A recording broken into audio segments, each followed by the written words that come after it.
سڵاوتان لێ بێ بەڕێزان بەشێک لە مسلمانان و خەڵکی شاری سلێمانی مامۆستایانی ئاینی خوشکان و بەشێک لە هاوڵاتیان کۆبوونەتەوە تا پشتیوانی خۆیان بۆ خەڵکی بەژمەینەتی غەزە و فەڵەستین دووبارە بکەنەوە. من دەمەوێت لەگەڵ بەشێک لەو مامۆستا و خانمانە کە قسە بکەم لێرە کۆبوونەتەوە بزانم بۆچی دەبێت کورد پشتیوانیوان کە هەندێک دەستگا دەبینین وانیشان دەدەن کە کورد دەبێت پشتیوانی ئیسرائیل بکە. ئایا بەڕاستی ئەو دەستگایانە نوێنەرەتی خەڵک و میلەتی مسلمانی کوردەکەن و دەستگای بەخشین ئێستا هەڵمەتێکی کۆکردنەوەی هاوکاری دەست پێ کردووە تا چەند گرنگە بەدەم ئەو جۆرە هەڵمەتانەوە بچین و بەشێکی کەمیش بێ بەشداری و هەڵمەتە بکەین لەگەڵ مابن من بەشێکیان لێ وەرەگرم ئێوەش بینەری وەڵامەکانیان نفەرموو.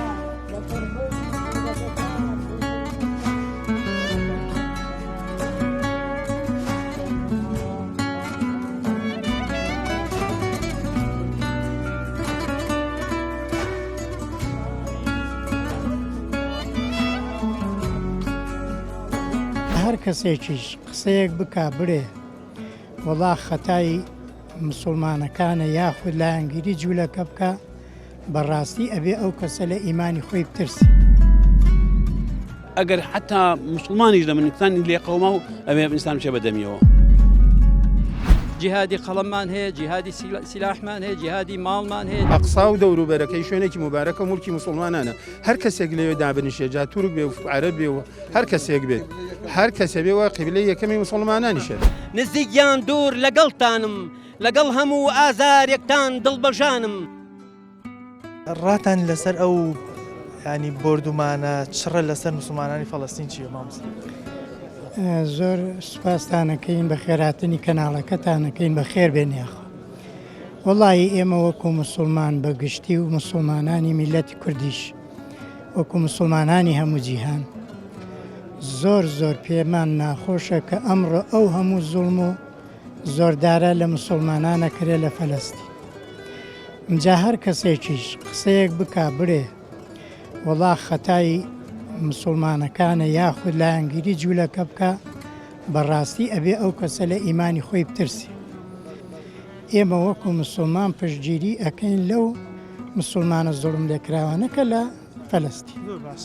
مامۆستا فەڵەستین و مسلمانانی غەزە چ شتێک بە ئێمەی کوردەوە ئەبەستێتەوە ینی بۆ ئەبێ پشتیوانیان بکەین؟ وەڵاهی ئەوەی کە ئێمە ئەمان بەستێ بەیەکەوە ئینەمە المؤمنون ئیخوەتون. دیارە هەموو مسلمان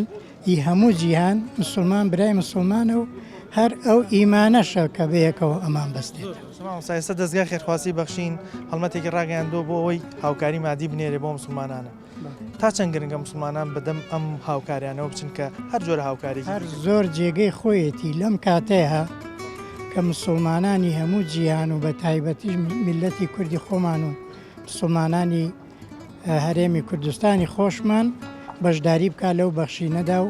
کارێکی باشی کردو خێرێکی باشی دەزەکەوێ ئینشاءڵڵا. ڕاتان چێ لەسەر ئەو بردومانە چڕەی مسلمانانی فەڵەستین نەکرێت؟ وڵی برا ئەوە زوڵمێکی زۆرە لەو مسلمانانەی ئەەکەن یعنی ئەوان لە دێر زمانەوە ئەمانە هەر خەریکی ئەو ئاژاوی گەڕێن لەگەڵ ئەهلی مسلمانان بەعام بە تایبەتی فەلەستین.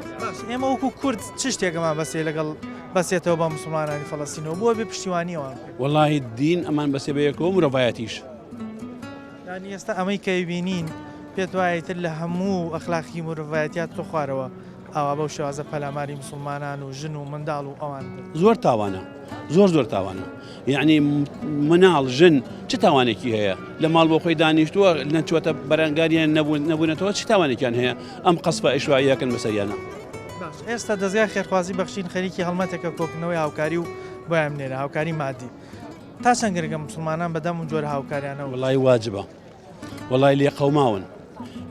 ئەگەر حتا مسلمانیش لە منکتانی لێ قەوما و ئەبێ ئینسان بچێ بەدەمیەوە. جاوانە بە تایبەتی مسلمانیشن بێتاوانن ژن و مناڵن. لەوەی خاکەکەشان داگیر کراوە لە دێر زمانەوە. ئەمە لە ڕاستیە جەریمەیەکە کە یەهود دەیکات و بە مبارەکبایی ئەمریکا و فەڕەنسا و ئەوانەی کە دیعایی مافی مرۆڤەکەن دیعایی ئەوەکەن دادپەروەری و دیموکراسی هەیە. ئەمە سەلماندی ئەوانە هەمویان پشتیوانی زوڵم و غەدر و خیانەت و خوێنڕێژی و نەحەقین. جا لە ڕاستیە ئێمە هەموو لایەکمان مسلمانین و خوای پەروەردگار لە قورئانی پیرۆزا فەرمێ ئینەمە المؤمنون ئیخوە کوردی ژەڵێ برا لە پشت برا بێ مەگەر قەزا لای خوا بێ و قورئان لە شوێنی ترا فەرمێت والمؤمنون والمؤمنات بعضهم أولياء بعض هەتا کۆتایی ئاەتەکە کە مسلمانان پیا و ئافرەتیان دەستباری یەکئەدەن پشتیوانی یەکترن لە هەموو خۆشی و ناخۆشی و ناڕەحەتیەکە و پێغەمبەر صلی الله عليه وسلم فەرمێ وێنەی ئیمانداران وەک وێنەی یەک لاشەی تەنها وایە ئەگەر ئەندامێک لەو لاشەیە تووشی ئێش و ئازار و ناڕەحەتی بوو ئەوە سەرتاپای لاشەکە ئیسراحەتی لێ هەڵدەگیرێ خەوە خواردنی لێ هەڵەگیرێ ئیسراحەتی نامێنێ. مامۆستا ئێستا هەندێک دەستگا لێرە و لەوێ وا پیشانەدەن کە کورد دەبێت پشتیوانی ئیسرائیل بکە. ئێوە لەناو خەڵکان بەڕاستی قسەی خەڵکی مسلمانی کورد پشتیوانیە لە ئیسرائیل؟ بەڕێز ئێمە پێمان وایە ئێمە لەگەڵ فەڵەستینە قەزیەکەمان لە دوو ڕێگەوە یان لە دوو خاڵە وەک یەک وایە هەتا قەزیەی کورد و قەزیەی فەڵەستین چارەسەر نەبێ ئەم شەرقی ئەوسەتە ئەمانی تیا نابێ بۆ هیچ کەس خوا عالم ئەو دوو قەزیە بە یەکەوەیە یەکێک وەکو نەتەوە ئێمە زوڵممان لێکرێ وەک فەڵەستینیەکان زوڵمیان لێکراوە و وەکو دینیش ئێمە لەگەڵ فەڵەستینیەکانە ئەهلی ئیمانین و دین و قورئان و ئیسلام و پێغەمبەران و وەحدەی ئوممەی ئیسلامی و تاریخی پێغەمبەران هەمووی کۆمانەکاتەوە بەڵام خوای پەروەردگار ئێمەی بە برادانە ناوە لەگەڵ یەهودا لەگەڵ مسلمانانە بە برادایی ناوی. هەوڵێکە ئێستا دەستگای خێرخواسی بەخشین یارمەتی مادی کۆکاتەوە بۆ خەڵکی مسلمانی غەزە تا چەند گرنگە بەدەم ئەو هاوکاریانەوە بچین. خی گەورە جەزای خێری هەر مسلمانە بات و توانای هەیە ئەگەر شتەکان بگاتە ئەوێ و جێگەی خۆیەتی کە مسلمانان دەستی یارمەتیان هەر کەسێکی بۆ ئەکرێ ئەوەی بە دوعا بۆ یەکرێ بە دوعا ئەوەی بە قسە بۆ یەکرێ بە قسە ئەوەی بە مال بۆ یەکرێ بە مال چونکی جیهاد پێغەمبەر صلی الله علیه وسلم فەرموویەتی بە چەند جۆرێک ئەکرێ جیهادی قەڵەممان هەیە جیهادی سلاحمان هەیە جیهادی ماڵمان هەیە جیهادی پیتاک و یارمەتی ئەمانەمە هەر کەسێ لە ئاستی خۆیان چی بۆ ئەکرێ.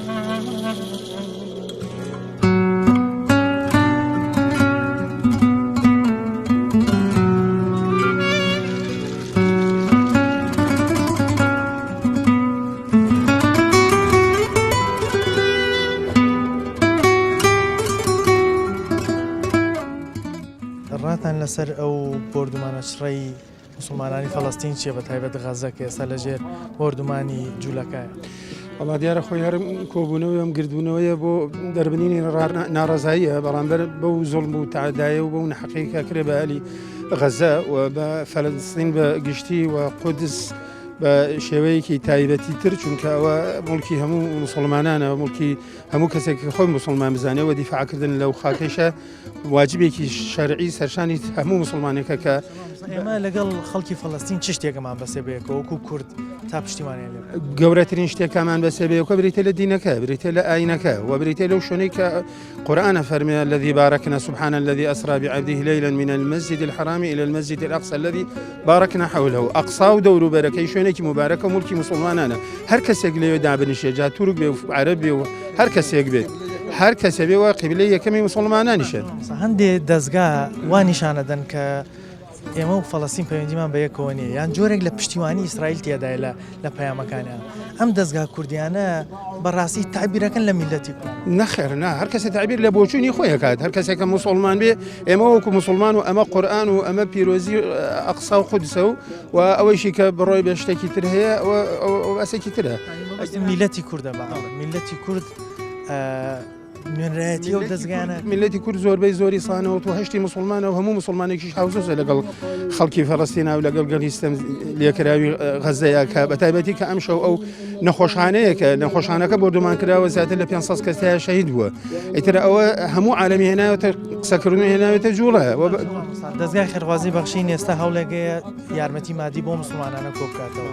تا چەند گرنگە مسلمانان بەدەم ئەم جۆرە دەستگانەوە وەڵاهی ئەوە ئەرکی سەرشانی هەمومانە ئەوەی کاتوانێت بە چەکەکەی ئەوەی کە ئەتوانێت بە قسەکردنەکەی ئەوەی ئەتوانێت بە نووسین ئەوەی توانێت بە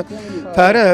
هاوکار و یارمەتیان بێت ئەو واجبێ ینی هیچ مەمنونێکی تیان نییە هەر کەسێک کە کار بۆ سەرخستنی ئالی غەزە بک بۆ ئەو مسلمانانە بک کە لیان قەوماوە واجبی هەموویەکە هاوکاریان بێت. چی وای کرد بێ بەشداریم کردبوون من ئەگەر مسلمانیش نەبن ئەوانە خۆی نساند وەنیە هەر وەکو ئینسانیەتیش بێ ئێمە واجبمانە کە خۆمان دەرخێن. ئێمە وەکو کورد لەگەڵ فەڵەستینە چ شتێکەمان بەسەر لەگەڵ فەلەستینە هاودینین دوایەوە سەلاحەدینی ئەیوبی ئێمە ئەحفادی سەلاحەدینین سەلاحەدین لە ئێمە ژێرتر بووە لە ئێمە ئازادتر بووە لە ئێمە پیاوتر بووە ئەو قودسی ڕزگار کردووە ئەمە هەیە ئێمە دووەمجاری ئینشەڵا ئەو قودسە ڕزگارکەینەوە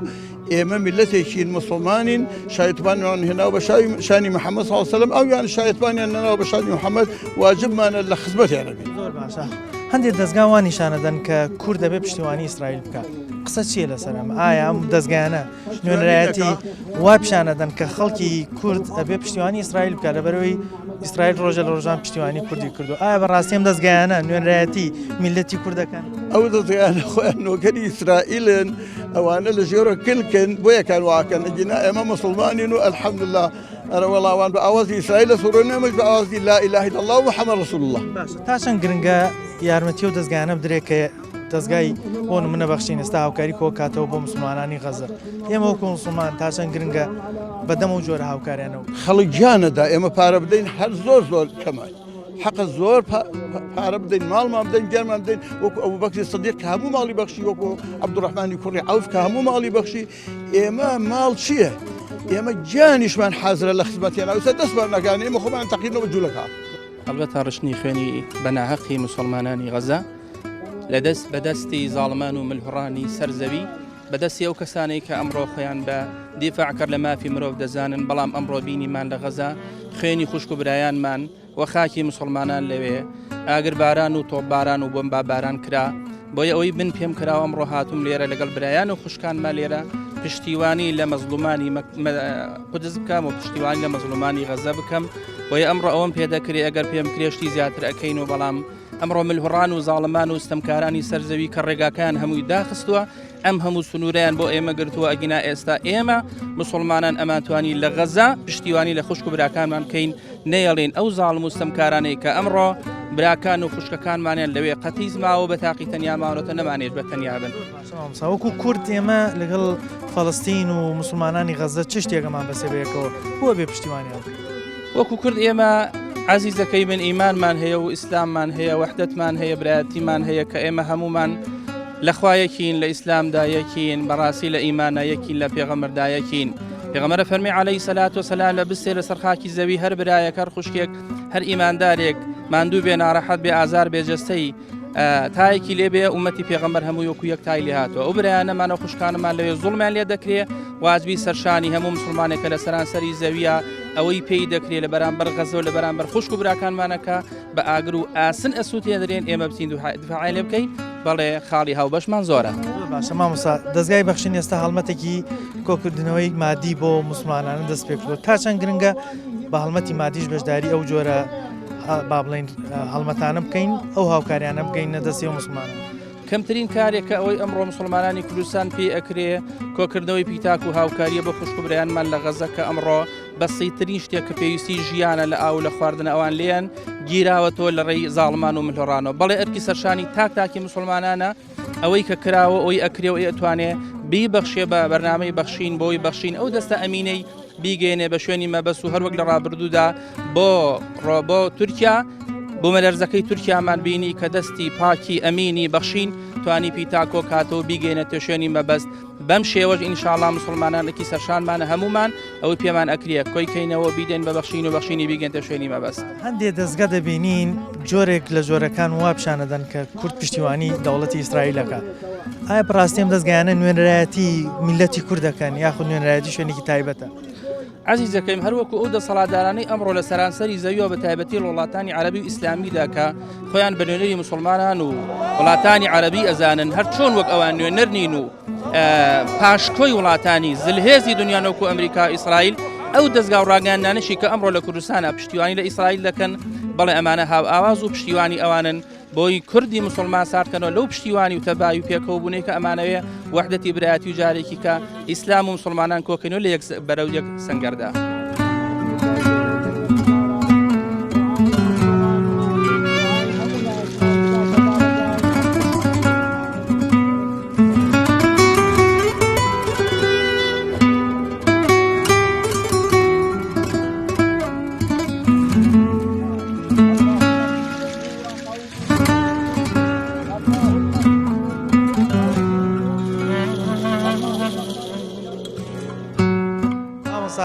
بینیم زۆر ناڕەحەت بوو لە کاتی دوعاکان هۆکاری ئەم ناڕەحەتیتان چییە؟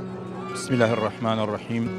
والصلاة والسلام على خير خلقه محمد وآله أجمعين يما إمام سایانی آینی لبروك پەروەردەکراوی دەستی قورئان و ڕێبازی پێغەمبەرانین هەر لە یەکەم لەحزەی ئەم وەزعەوە لەگەڵ معاناتی هەموو مەزلومێکە ئەوەی بۆرما ڕوویدا لە هەر شوێنێکم سەرزەویە مەزلوم ئەچەوسێتەوە ئێمە دڵمان بۆی ژانەکات چونکە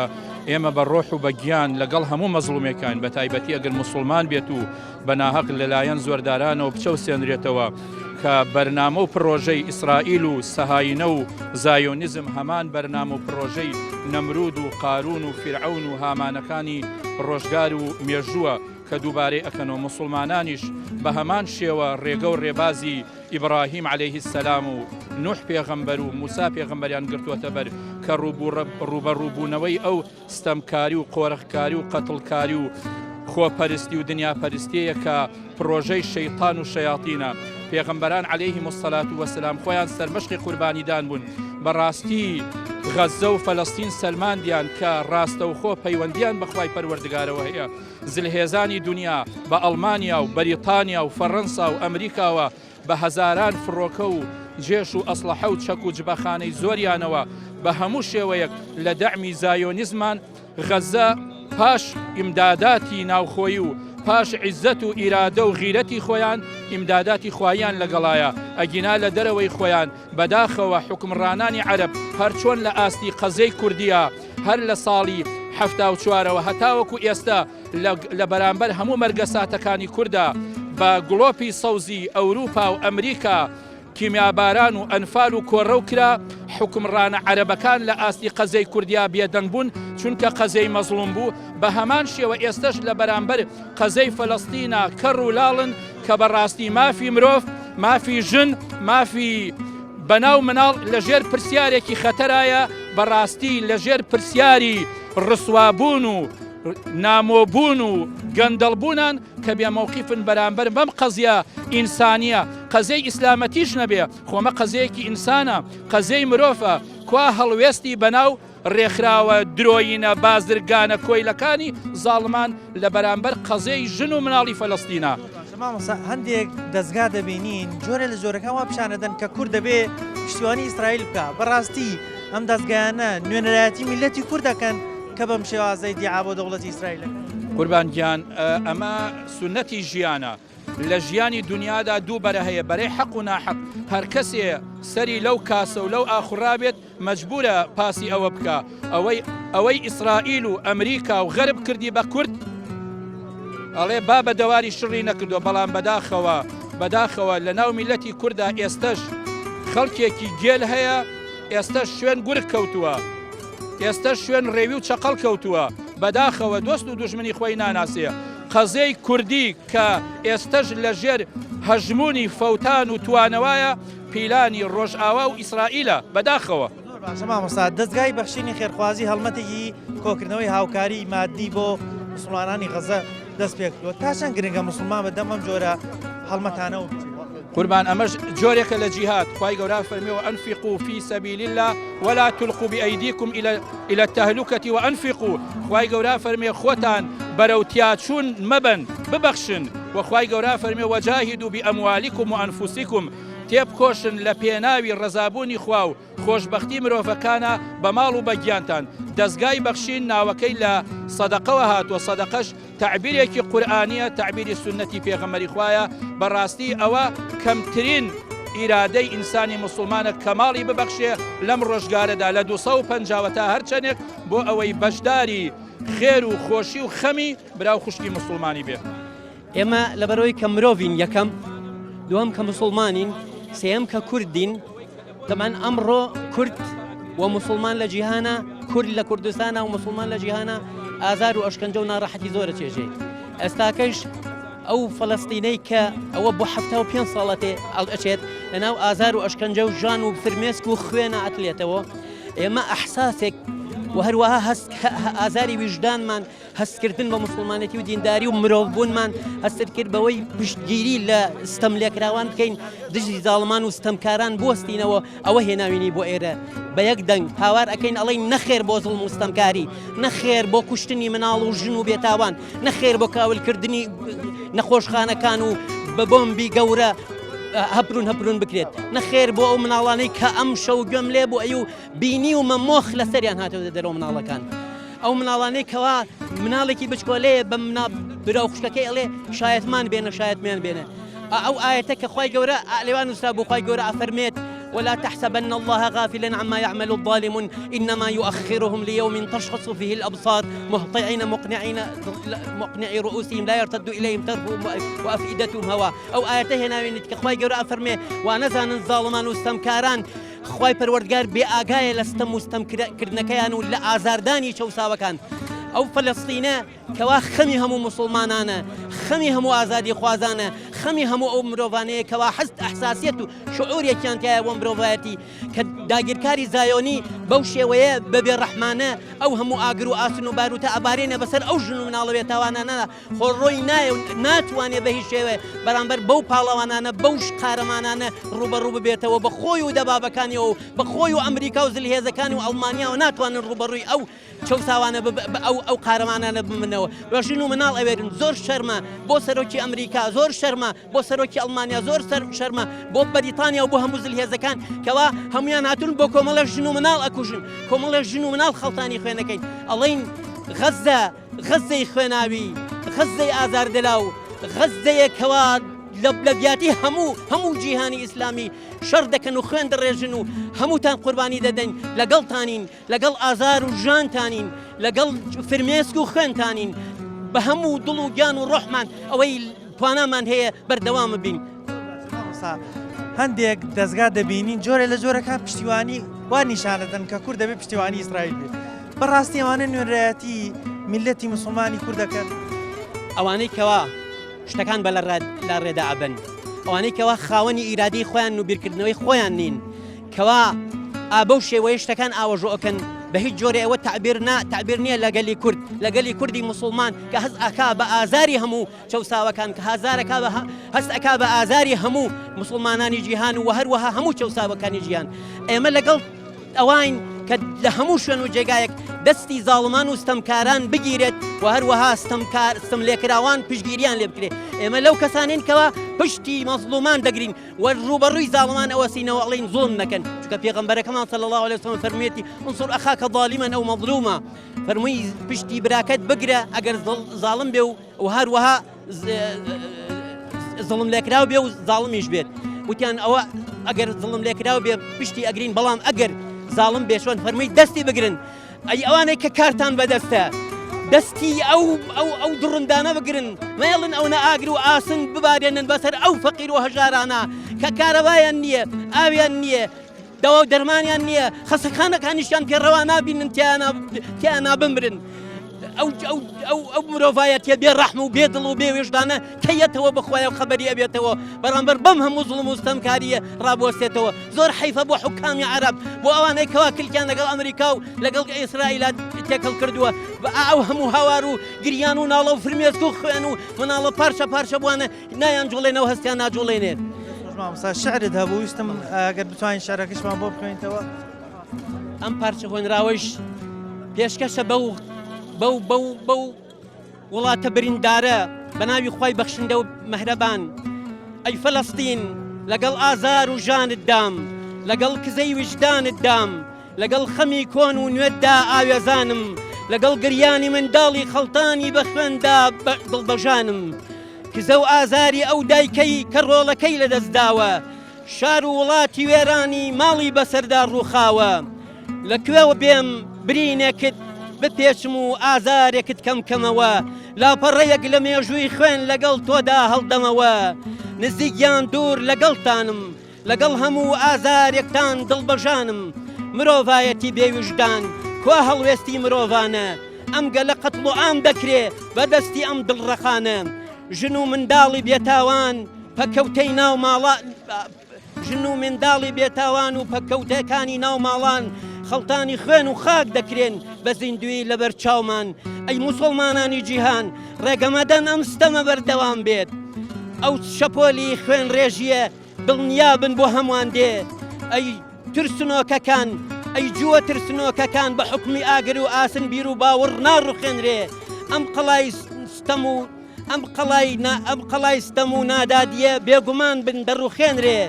ئەی فەلەستین لەگەڵ ئازار و ژانت دام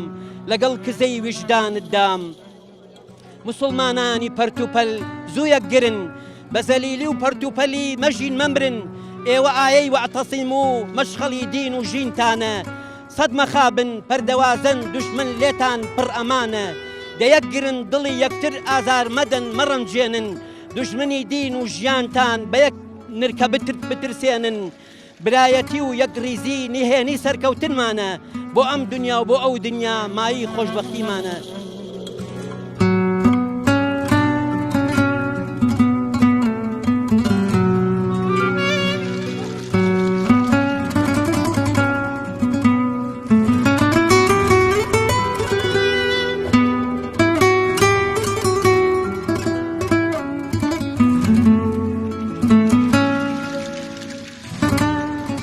لێبێ وەکو گەنجێکی کورد پێم بڵێ بۆچی کۆبوونەتەوە لێرە بۆ ئەبێ وەکو کوردێک وەکو گەنجێک پشتیوانی مسلمانانی غەزە و فەڵەستین بکەیت. وعلیکم السلام ورحمة الله وبركاته. خۆی ئەم یاسای ژیان وایە ئەوەی ئەمڕۆ لە ئەوە سمینی لە ئێمەیە و دوای ئەوەش کە ئێمە هاتوونە بۆ ئێرانە ئامانجمان تەنها یەک شتێکە ئەوەی لا يكلف الله نفسا إلا وسعها بەپی توانای خود بتوانیت دژی ستەم و زوڵم و زۆرداری بیت. ئەمە ئێمە هاتنێکی قیامەتیە بۆ دینیا فشەی تاویش پێ نایە بەڵام لە قیامەتە گەر خوای گەورە لێ پرسنی و لێ کردی چیت کرد ئەڵی بەپی توانایە خۆم خۆیگەن ئەو نێتوانم بکردم. زۆر باشە چیت هەیە وەکو شعرێک پەخشانە شتێکی تایبەت هەیە بۆ مسلمانە؟ حەزم لێ بە پارچە شعرێکی بچووک بەشداریکەم لەم بابەتەیە. خۆزگە بمتوانی بە دانە دانەتانم لە ئامیاز گرتە بە تێر تێر بە خۆتانم بوشیدا بە دەستێکی سۆز و میهرەبانی تۆز و غوماری بینایی ڕووخاوی بەرهەمی دەستی زاڵمانم لەسەر ڕوخساری پەپ و لە ئاساتانم لا بدا خۆزگە بۆم دەکەرە تەنها بە پێدانی یەک دەرزی کەمێک لە ئازارتانم پێسوک دەکرا خۆزگە دەکرا دانە بەدانە دوژمنانم بەدەستەکانم لە سێدارە دەدا بەڵام ئاخ براستەم لێکراوەکانم بەستراوەتەوە هەردوو دەست و قاچەکانم قەتیسماوە فرمێسکی دووریتان لە نێو چاوەکانم مەگەر تەنها بە نزا هاوبەشم لەگەڵ ئازارەکانتان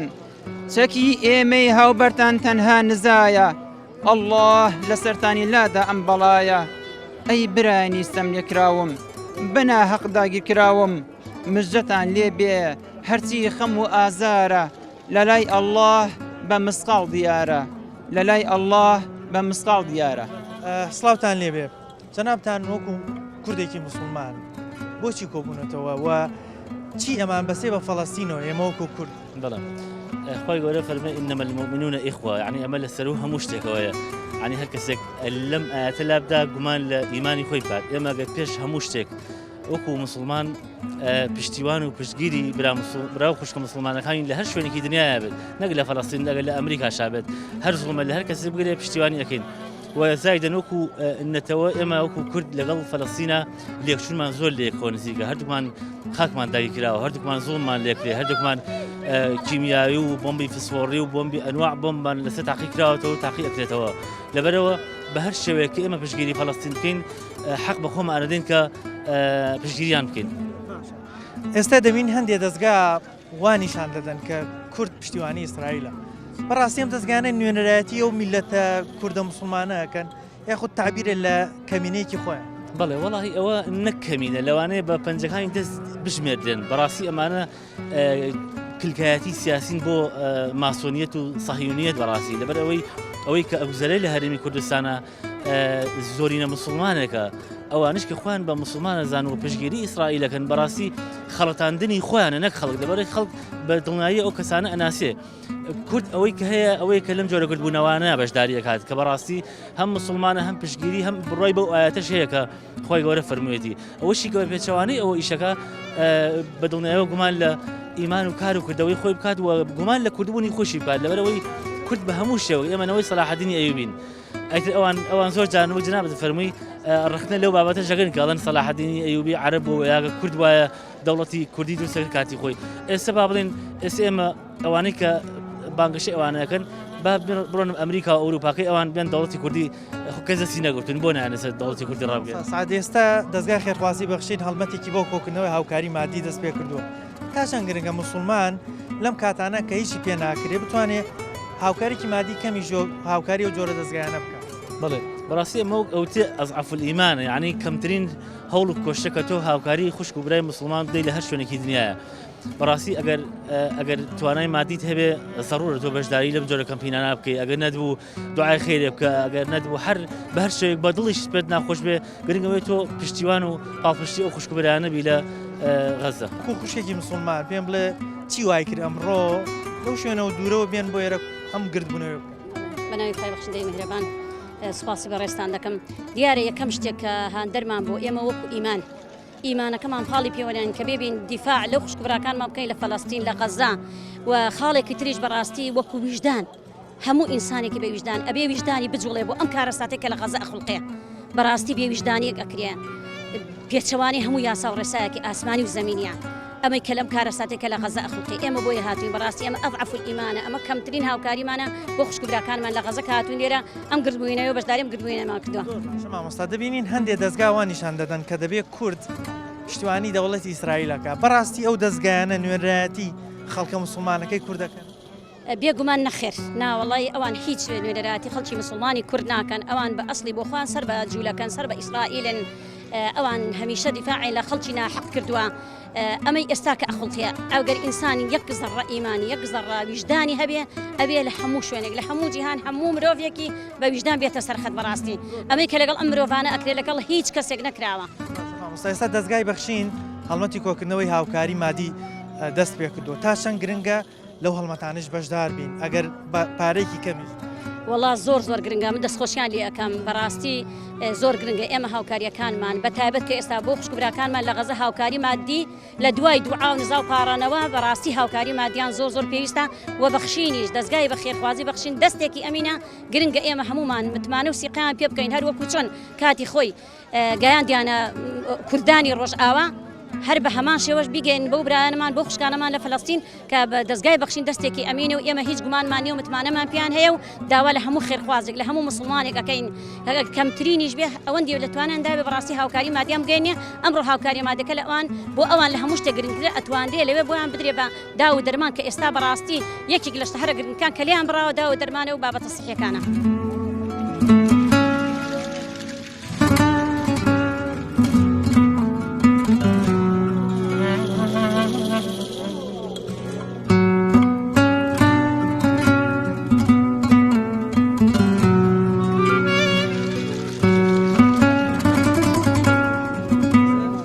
کردەوە بێن بەشداریم گرتبوونەوەی پشتیوانانی مسلمانانی غەزە و فەڵەستین.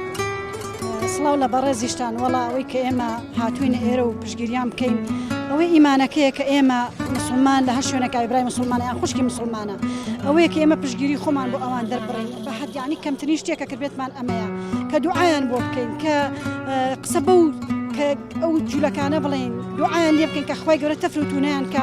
ئەو مسلمانانە ئاوالەکەن کە ئەو مسلمانان ئاگر و ئاسنیان بەسەر ئەڕژێن بەسەر ئەو مناڵە بێگوناهانە بەسەر ئەو مناڵە لاوازانەیە بەسەر ئەو ژنە داما و بێدەسەڵاتانەیە بەسەر ئەو نەخۆشانەیە کە لە نەخۆشخانە تۆبارانی ئەویان کرد و موشکیان نەوە بێ و داوان لەو خۆی پەروەردگاراکەن کە خوای گەورە ئەوانیش تەفروت ناکە. مامۆستا دەبینین هەندێک دەستگا وا نیشان دەدەن کە کورد دەبێ پشتیوانی دەوڵەتی ئیسرائیل بکات. بەڕاستی ئەو دەستگایانە نوێنەرایەتی ئەم کوردە مسلمانەکەن. حاشا وەلیلا ئەوە نوێنەرایەتی کورد ناکەن. کورد گەلێکی مسلمانە گەلێکی دیندارە گەلێکە سەلاحەدینی ئەیوبی هەبووە گەلێکی بۆ خوا سولحاوە بە هیچ شێوازێ کورد دیفاع لە زاڵم ناکە دیفاع لە کەسی بێدین ناکە دیفاع لەو کەسە ناکە کە زوڵمەکە ئەیتە هەر کەسێ بێ بۆیە وەڵا ئێمە کوردین لە کوردستانەوە پشتگیری خۆمان بۆ ئەوان دووبارە ئەەکەینەوە ئەڵێن یا ڕەبی خوای بۆ خاتی ناوە جوانەکانی خۆ سەرکەوتویان کەی خوای پەروەردگار دوژمن تەفروت و ناکەی خوای پەروەردگار چۆن تەیڕەن ئەبابیلی نارد لە ناوی بن خوای پەروەردگار دەسەڵاتی خۆی کاتەکار و لە ناویان بەرێ و ئەو زاڵمانە لە خۆ مسلمانان کاتەوە لە هەر شوێنێکن بۆ خاتی یەکەیەکی ناوە جوانەکانی خۆی خوای پەروەردگار ئیقامە و دامەزراوی بەوانیش ببەخشێ لەسەر ئەو دینەی خۆیانە لەسەر دیفاعکردن لە مسلمانان خۆی گەورە تۆڵەی ئەو ژنە ئەو مناڵە بێگوناهانە بسێنێتەوە لەوانە کە ئەوان بە حساب مافی مرۆڤ پێشێلەکەن بەڵام بەرامبەر بە مسلمان قەت مافی مرۆڤیان نیە مسلمان حسابیان بۆ حساب بۆ مسلمان ناکەین خۆی پەروەردگار حساب بۆ مسلمانکە و خۆی گەورە تەفریت و ناکا بۆ خاتی ناوجودای بەخشین ئێستا هەوڵێکی هەیە کە هاوکاری مادی کۆکاتەوە بۆ مسلمانانی غەزە تا چەند گرنگە وەکو مسلمان هاوکاری بگەینەوە جۆرە دەستگایە دەستیان خۆش بێ ئەوی بەرنامی بەخشین ئەو دەستگای بەخشینە خۆی پەروەردگار مۆفقیان کە لە هەموو کایەکانە بەبێ جیاوازی بۆ هەموو کەسێ ئەوان پشتگیر بوون وەڵا شتێکی زۆر چاکە داواکارین لە مسلمانان لە کورد هەر هەمیان بەعام هاوکاری ئەو دەستگایە بکەن کە بە دەستێکی ئەمینە کە ئەتوانێ هاوکاریەکان بنێرێتە ئەوێ ئیتر ئەگەر کەمەکێ لە پێداویستەکانیان بۆ پڕ بکاتەوانێ کە بەخشین پێشەنگ بووە بۆ کوردانی تر بۆ شوێنانی تر کە ئەم کارێک کردوە هیوادارم هەموو مسلمانێک ئەگەر بە شتێکی کەمیش بێ بەشداری بکات چونکە بەڕاستی خستە خۆشیمان لە قەیرانی داراییان بەڵام داواکار میشەڵا ماڵ ببەخشین کەم ناکە داواکارین کە پشتگیریان بکەن ئەگەر بە شتێکی کەمیش بێ چونکە ئەوان پێویستیان بە حەبوو دا و دەرمان و بە خواردن و زەخیرە کۆمەڵشتا باشترنیشتیش بۆ ئەوان ئێستا لایەنە مادیەکەیە کە ئاسانتر ئەگا بەدەستیان کە بۆ ئەوی کلێنێک لەوان پڕکەینەوە یان پشتگیریەکی خۆمان بکەین بەرامبەر بەوان کە بە مادیان چکم بە لاشە ناتوانانی هاوکاریان بکەین ئەوەی بتوانین بە مادە یان بە دوعاکانمان بێ بەشیان نەکەین داواکەین لە کوردی مسلمان کە ئینشەڵا پشتگیریان بێ هەم بە دوعا هەم بە مادە ئینشەڵا پشتگیریان کە ئێمە ئیسلام پەروەردەیکردن بەرنامەی ئێمە ئیسلامە مسلمانانی فەڵەستین مسلمانی ئەمریکا مسلمانی فەڕەنسا مسلمانی هەر سەر ئەرز هەمووی برای ئێمە ئەوەی کە لا ئیلاهە ئیللا الله محەممەد ڕەسوڵ الله برای ئێمە ئێرانە تورکیا هەر دەوڵەتێکی عەرەبی کە ما دەڵێ لا ئیلاهە ئیللا الله مسلمانە و برای منە ئەمە یەک حەقی لەسەرمە حقی لەسەر چون پێغەمبەر لەسەر مسلمان حقی لەسەر مسلمان پێنجە یا شەشە یەکێ لەوانە کە ئەوە کە مەزلوم بووە بێ یارمەتی بین بۆی سەریخین ئەمە یەک دوو پێغەمبەر صلی الله علیه و ئێمە وا پێکردووە وای پەروەردەکە فەرمێ مثل المؤمنین فی تەوادیهم وتەراحمهم وتعاطفهم كمثل الجسد ئەفەرمێ مسلمانان یەک لاشن من ئەگەر دانم بێشێ ئەو شەوە تابیانی خەون لێ ناکەی ئەگەر چاوم بێشێ تابیانی خەون ناکەی گوێم بێشێ تابیانی خەون لێ ناکەی هەر ئەندامێ لەم لەشەی منا بێشێ و ئازاری بێت دڵم بێشێ بورچی لەم بێشێ جگەرم بێشێ هەر ئەندامێکم بۆشێ نایڵە خەون ئێستا کەسێک دڵی بۆ مسلمانانەی فەڵەستین نەجۆشێ و بیناڕەحەت نەبێ ئەبێ لە ئیمانی خۆی بترسێ گومانن نەبێ لێ ئەوە نەک هەر بۆ مسلمانەکان ئەگەر مەسیحیش بێ وای لێ بکە ئەگەر ئۆکرانیەکیش بێ وای لێ بکەن لە خەستەخانە تۆ 500 کەس قەتڵ عامکەی ئەم هەموو ژن و مناڵە بکوژی ئەمە زوڵم نیەکەی تۆ دڵی بۆ ئەم مەزڵومە نەچووسێ ئیتر ئەم دڵا بێ لە بەرد ڕەختر بێ ئەبێ ئەم دڵە ئەو دڵە بێ کە خوا فەرمێ لەو ئەنزەلنا هذا القرآن على جبل لرأيته خاشعا متصدعا من خشية الله ئەو قورئانە تۆ سەر ئەو دڵە فەرمێ ئەو شاخەر تەسیری تێکا کەسی تەسیر ناکات ئەو دڵە مردووە ئەم دڵانە مردوون دەڵێن ئەوانە عەرەبن ئێمە نابێ عەرەب پشتیوانی بکەن لەبەرەوەی عەرەب ئێمەی چەساندوێتەوە ئایا بەڕاستی لەبەر ئەم هۆکارە بێ ئێمەی تر گوێ لە مسلمانانی فەڵەستین بخشین بڵێن وەڵای تر نابێ بۆیان ناڕەحەت بین ئەگەر عەرەب مقصیر بووە بەرامبەر بە من مقصیر نابم بەرامبەر عەرەب چونکە بۆچی ئەو حەقی لەسەرمە ئەو لە حەقەکەی منە مقصیر بۆ خوا محاسبەیەکە ئەگەر منیش مقصیر بم خوا محاسبەی منیشەکە کەواتە ئەگەر ئەو غەدری لە من کردووە زوڵمی لە من کردووە ئەگەر منیش زوڵمەکەی لێ بکەم معنای هیچ کەواتە ئێمە ئینشەڵا مەزڵومین ئەوانیش زاڵمن قەیچێکە ئەمە یەک دوو ئەوان لە حەقی ئیسلامەتی حەقی ئێمەیان نەداوە زوڵمیان لێکردوین غەدریان لێکردوین لەگەڵمانان نەبوون پشتگیریان نەکردوین بەڵام من ئەو زوڵمە نایەنمە سەر شانی خۆم من هەر کەسێک زوڵمی لێ بکرێ دەوەستمەوە بەرامبەری دەڵێم ئەوە زوڵمە ئەوە کارێکی نادروستە ئەوە کارێکی نامرۆڤایەتی و کارێکی ناشەریعە دەستگا هەیەوانیشان دەدەن دەبێت کورد پشتیوانی ئیسرائیل بکە ئایا بەڕاستی ئەمە نوێنەرایەتی خەڵکی مسلمان و میلەتی مسلمانی کوردەکان ئەوەی یەک تۆز لە وەزعی سیاسی تێگەیشت پێ لە وەزعی جیهان تێگەیشت پێ ئەزانێ فیتنەی سەر ئەرز جوولەکەی دوژمنی سەرەکی مر جوولەکەی نایە لە کورد بێ بە حکومەت جوولەکەی کورد تەفرەقەی تێقات جوولەکەی ژیانی لە کورد تاڵ کردووە بە ئەمری جوولەکەیە کە ئێمە ئەنفال کراین بە ئەمری جوولەکەیە کە ئێمە زیینەتی زیینە بە چاڵکراین بە ئەمری ئەوانە من قەنعەتم وایتر بەسەر هاتووە دەسیەوەین قەنعەتی من نەک بۆ ئێمە من وا تێگەم دوو ماسی لە دەریا شەڕکا دەسی ئانی تایە ئێستش ئەم کاکە ئەم پێ بۆ ئەوەندە پێ دوایە ئەوەندە زاڵم و ئەوەندە خراپ سەیریکە بێڕەحمن لە زمانی پێغەمبەر ماڵ داوای تەسەورەکەی پێغەمبەریان دعوت کرد بە دعوت لە دعوتەکە زاریان بۆ کردە خواردنەکەەوە لە مەدینە ڕێکەوتیان لەگەڵ پێغەمبەرا کرد چ خیانەتێکیان لە پێغەمبەر کە ساڵ لە گەرمە و لە ناسکترین کاتە پرسیانە کردە پێغەمبەر لە پێغەمبەر هەڵەگەڕانەوە لەبەرەوە هەر معاملە چی بوون هەرگێرەشێ چەند جار محاولە اختیاراتی پێغەمبەر کرد ماڵ دەوێت تەسەور کە لە مێشتی خۆدا بە جەنازەیش ئەوە پێغەمبەر سا لە ناو ئارامگا لە ئارامگاکەش ئەوازیلیان 5 جار محاولەی دزینی کرابیت دەوامی دەستیان لە فیتنە و شەڕ و خراپەکان من وەکو خۆماڵێم ڕێی خۆمە و خاوەنی ڕێی خۆم لە ماسی دوان لە دەریا شەڕکەن دەستی ئاینجا فیتنەی سەر ئەرز ئەوان ژیانیان لەسەر ئەرز ئەوان لە تاڵ کردو تۆ سەیریکە بایدن چۆکم زاحەت و ڕێتەوە ئەگەر لێ چۆن بۆ ئوردن بۆ میسر بۆ دوو جار خۆی گرۆ بە تەل ئەبیب وەزیری خارجەکە یەکسەر گەیشتە تەل ئەبیب وەزیری خارجی بەریتانیا یەکسەر گەیشتە تەل ئەبیب ئەی باشە کاکە ئێوە ئەم زوڵمە نابینن ئەم غەدرە نابینن یعنی ئەم ناحەقیە نابینن ئەی بۆ چاوتان چۆرە لە ئاسیا ئەی باشە مافی مرۆڤەکەتان لەکوێیە لەگوێی فیلا خەوتۆ لەگوێی گا خەوتۆ بۆچی نایەن جواب ئێستا دەستگای خێرخوازی بەخشین هەڵمەتی دەست پێ کردو هاوکاری مادی کۆکاتەوە بۆ مسلمانانی فلەستین و لە ڕێگەی کۆبۆیان بنێری تا چەند گرێگەوە مسلمان دەستمان بە بڕێکخراوانەوە بێت تاوەکو ئەم هاوکاریانە بنێرین وە هەرچیمان پێ بکرێ وایە والله ئێمە میلەتی کورد هەر لە ناو خۆشمانە مثلا بڵین چەندەها جار ئێمە لێمان قەوما بۆ ئێران کوردستانی ئێران چەند بە ڕەحم و بەزەی بوون بە بەرامبەر بە ئێمە لێمان قەوما بۆ کوردستانی تورکیا بە یارمەتیاندای کوردستانی سووریا لێرە لێمە هەر دەستگای بەخشینی ئەوەی کە بەڕێزان لەگەڵیانان دەستگای بەخشین کۆمێکی کرد بۆ سووریا لەبەرەوە ئێمە هەر کەسێ من لەرزەکەی تورکیا وانە بوو جا لەبەرەوە ئێمە ئەم هەموو بێنەوەی لە کوردستانە سەرپەرشتیەکەن و پێویستیان بۆ دابینەکە بۆ خوێندکارەکان بۆ قوتابیەکان بۆ مەزلومەکان بۆ کرێچیەکان چەند خان و کڕاوە بە یارمەتی مسلمانان بۆ ئەوانەی کە بێنەوان و بێجێگە و بێڕێگە و بێخانە و بێرانە و کرێچین لە کرێچێتی و لە ناخۆشی فەڵەستینیش بەبێ یارمەتیان مەزلومە ئیتر کابرا ئێمە ئەها باشە ئێمە کە لێمان قەوما ئەگە کوردستانی ئێرانەما خۆلایەن زۆربەی زۆرمان لە بەرسا بمردای لە توی نابخنکە باشە ئێستا ئەوان ئێمە بڵێ یەکێک ئەگەر ویژدانی بڵێ خۆزگە ئێران کۆماری ئیسلامی ئێران یا کوردستانی ئێران یا کوردستانی تورکیا خۆزگە یارمەتی ئەم کوردانی نابا بمرنایە لە بەرسا توی نابخنکە ئەمە ویژدانە نه ئەوانیش ئێمە وجدانمان قبولیان ئەم شریعەتە پاک و بێگەدەی ئیسلام قبولی ناکات پشیلەیەک لە برسا لە توی سجنکەی برسی توینیکەی ئەلە ڕۆژانە من بەرنامەیەکمە بوو لەسەر مافی ئاژەڵەکان خوا قبول ناکات تۆ ئاژەڵێ برسی توینیکەی معاسەوەکە چۆن قبولەکان مرۆڤ برسی توینیکەی لەبەرەوە ئەم ئەمان لیان قەوماوە مۆزوعەکە لیان قەوما ئەمە مەسەلە عەرەبچێتی نییە دڵنیا بن ئەمە مەسەلە موسڵمانەتیە چونکم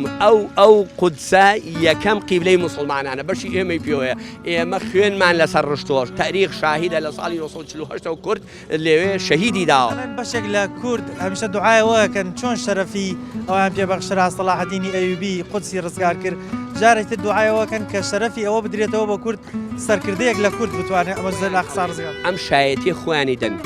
عربەکانی دەن ئەڵێن خوای گەورە حتا لە خەتیبێکی سووری لە ساڵەکانی نەوەتەکانە ئەیوب خوای ڕەب العالەمین ویستوێتی ئەم عیزەتە با بە عەرەب دەستی نەکەوتەوە یاویستوێ با بە تورک نەبووە یاویستوێ با بە فارس نەبووە بەڵام ڕۆڵەیەکی ئەم کوردستانە خوا ئەو شەرەفەی داپێ لەو قودسی ڕزگار کرد سەلاحەدین ئەو ڕقەی کە ئێستا هەیانە لە ئێمە ئەو شەقەیە کە باوکی کورد سەلاحەدین تێی هەڵاون هەر ئەوەیە لە بیریان ناچێتەوە بکەین دیسانە و شەرەفە خوای گەورە بداتەوە ومێدم هەیە ئینشاءالله خوای گەورە جارێکی تریش ئەو عیزەتەمان باتێ ئەو یارمەتیمان باە تۆرە تەنها دوعایەک هەیە ئەوڵێ بێئینسافە دوعایکیان پێڕەوا نابیبینێ یعنی تۆ سەیری ئێستا هیوایڵێکی ئەڵێ مەسە بڵێن کاتی حەماس ئیشی غڵەتی گەورە لەبەر چۆ کاکە لە 48 ئان خەڵکیان لێ کوژێ لە 48ەوە کەش خاکی فەڵەستینە داگیرکرا وەکو کوردستانە کەبردەکەی ئێمە ئەم کوردستانی مەش داگیرنەکە کاتێمەش کە بەعسیەکانیان کوشین دایە پرۆسین ئەبێ بڵین دەستیان خۆش حەقی خۆیان بووە یا بڵین کاکە پێشمەرگە بۆ وای کرد پێشمەرگە بۆ دیفاعی لە کوردستانکە نابووە هەمان ئەو سیناریۆی هەر عینە بەرنامەیە دڵنیا بە برای شیرینم بینەران بسانەوە هەر یەک بەرنامەیە ئەم ئیشاکە هەر ئەک ئەو بەرنامەی ئێمە ئەنفال کرد هەر ئەو بەرنامەی کێمی چی مابارانکە هەر ئەو بەرنامەی کە مناڵەکانی ئێمە تفەنیان نەخستەنا ئاخر بەرنامەی ئەفلەقێتی سووریا ئەفلەقێتی عێراق هەردووکیان موئەسیسی بدرەکە جوولەکەیە مشیر ئەفلەق جوولەکە بۆ براکەم مشیر ئەفلەق جوولەکە بووە جوولەکە ئەم بەرنامەی هێناوەتە وڵاتێمە